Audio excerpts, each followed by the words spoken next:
হাকিমপুরে ৪৬০ জন কৃষকদের মাঝে বিনামূল্যে সবজির বীজ ও সার বিতরণের শুভ উদ্বোধন করেন হাকিমপুর উপজেলা নির্বাহী অফিসার আমিনুল ইসলাম।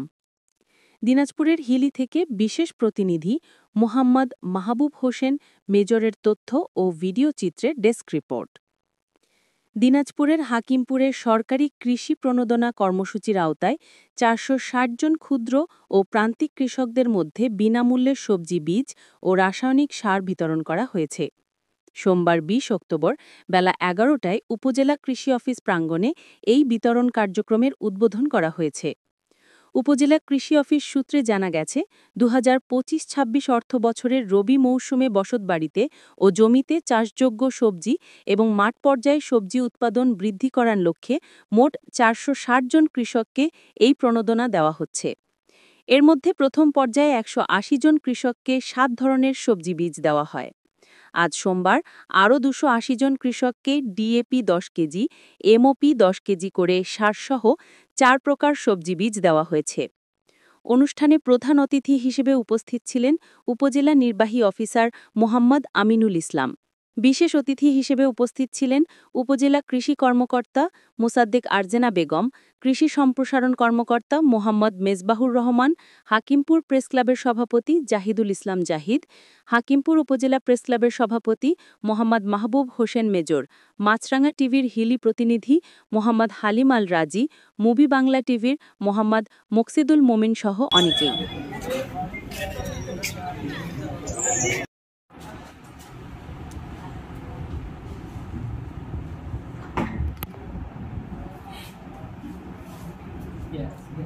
একটু দেরি হবে, একটু বাইরে ওয়েট করে সমস্যা নেই। একটা প্যাকেট তো সময় লাগবে, তাড়াতাড়ি হবে। হ্যাঁ, তো নিয়ে আসুন। বস্তা ভালো লাগে। আচ্ছা, বস্তা আমরা বস্তার সাথে করে নিয়ে আসি।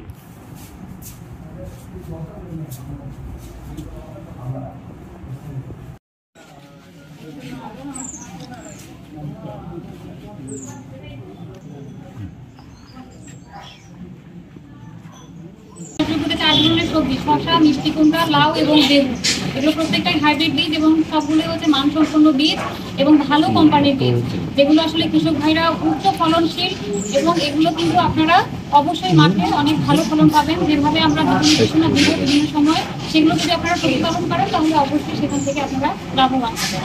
এবং এই যে বেগুনটার কথা না বললে না, যে আমাদের যেহেতু ফেব্রুয়ারি মাসে এবার রোজাটা পড়েছে, আপনারা কিন্তু ওই সময় বেগুনটা হারভেস্ট করতে পারবেন, কারণ এটা হারভেস্টিং টাইম কিন্তু ৫ থেকে ৬ বার। কারণ বেগুন, লাউ, মিষ্টি কুমড়া, শসা, এখানে প্রত্যেকটা মানে সবজি আছে, সবগুলো কিন্তু একেবারে এখানকার পুষ্টি গুণাগুণ বা কীভাবে বেশি ফলন পাওয়া যায় এগুলোর উপরে ভিত্তি করে কিন্তু আমাদের এই বীজগুলো আমরা সংগ্রহ করি। আমার কাছে মনে হয় যে আপনারা যারা এখানে আছে, যারা উপকার সুবিধাভোগী ব্যক্তি, তারা নিঃসন্দেহে কি সৌভাগ্যবান। হ্যাঁ, আপনারা এটা ভালোভাবে চাষাবাদ করবেন। আর যে ধরনের প্রবলেম চাষাবাদ করাকালীন আসে, এখন তো যুগ পরিবর্তন হয়ে গেছে, সবার কাছে মোবাইল আছে, প্রয়োজনে একটা ছবি তুলে নিয়ে আসে কিন্তু এর কাছে আসতে পারবে। এটা আজকে আসছেন না, দেখা যাচ্ছে যে অল্প একটু ট্রিটমেন্টে কিন্তু অনেক বড় আপনাকে কি দেবে ফলাফল বয়ে আসে। সেগুলো করলে আমার কাছে মনে হয় যে আমাদের একটু উদ্যোগ এটা সফল এবং পরীক্ষা আপনারা এখানে যারা আসছেন সকলকে আমার পক্ষ থেকে অনেক ধন্যবাদ এবং কৃতজ্ঞতা জানাচ্ছি। সবাই ভালো থাকবেন, সকলের জন্য।